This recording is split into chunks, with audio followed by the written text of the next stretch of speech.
সাংবাদিক বন্ধু বান্ধৱী সকল আপোনালোকে ইতিমধ্যে অৱগত যে নেপকোৱে যেতিয়া পানী এৰিলে আমাৰ এই যিটো মথাউৰি 1979 চনত বনোৱা হৈছিল এই মথাউৰিটো ভাঙি যায় আৰু আমতলা নগৰ এই গাঁৱৰ বহুত ৰাইজ ক্ষতিগ্ৰস্ত হয় গম পোৱাৰ লগে লগে মই মন্ত্ৰী ৰনোজ পেগুকো পঠিয়াইছিলো বিধায়ক মানৱ ডেকাও আহিছিলে আৰু আজি মই কেশৱ মহন্ত পীযুষ হাজৰিকা আমি সকলো ইয়াতে আহিলো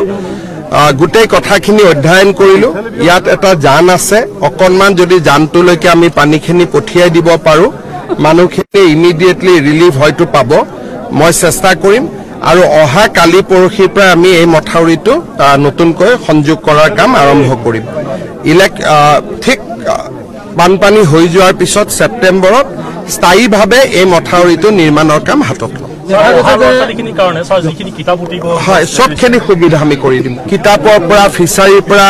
পশু পক্ষীৰ পৰা ঘৰলৈকে যিমানখিনি পাৰো আমি ৰাইজক সহায় কৰিম অলপ আগতে মই এয়াৰপোৰ্টত নেপকোৰ অফিচাৰখিনিৰ লগতো কথা পাতিছো আৰু তেওঁলোকক মই অলপ বেয়াকৈ কৈছো গোটেই বিষয়টোত আমি এটা তদন্ত কৰিম যদি নেপকোৰ দোষ আছে তেতিয়াহ'লে নেপকোকো আমি জবাবদিহি কৰিম সকলোকে সহায় কৰিম যিমানখিনি মানুহৰ ক্ষতি হৈছে এইখিনি আমাৰ খিলঞ্জীয়া থলুৱা মানুহ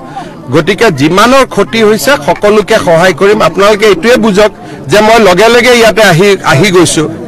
কিহৰ কাৰণে যে মোৰ নিজৰ এটা মনত টিভিত দেখিয়ে মোৰ বেয়া লাগিছে মই লগে লগে ৰাইজৰ মাজত আহিছো 3-4 জনকৈ আমি মন্ত্ৰীৰ লগত আহিছো গতিকে আমি দুখীয়া মানুহখিনিক সহায় কৰাটো আমাৰ দায়িত্ব আৰু আমি সহায় কৰিম অবৈধ খনন চলি আছে যি কাৰণে পানী এতিয়া লগে লগে নদীপুৰা সংকিত হ'ব লগা খনন কাৰ্য সেইটো কথা মোক কোনেও কোৱা নাছিল আপুনি আজি কৈছে মই ডিস্ট্ৰিক্ট চাব কম যোৱাবাৰ আহোঁতে দলং আহোঁতে মোক কলে হয়তো মই ইমান দিন চাব পাৰিলোহেঁতেন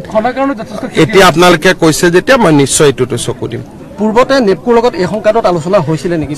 নেপকোৰ লগত কথাটো কি যদি নেপকো নাথাকেও পানীখিনিতো পাহাৰৰ নামি আহিব কিন্তু নেপকো থকাৰ কাৰণে এটা পৰ্যায়লৈকে পানীটো তেওঁলোকে ৰিজাৰ্ভত ৰাখে আজি মই তেওঁলোকক সেইটোৱে কৈছো যে ৰিজাৰ্ভটো বহুত ডাঙৰ হ'ব দি একেলগে যদি এৰি দিয়ে সেইটো এটা ডাঙৰ জলবোমা টাইপ হৈ যায়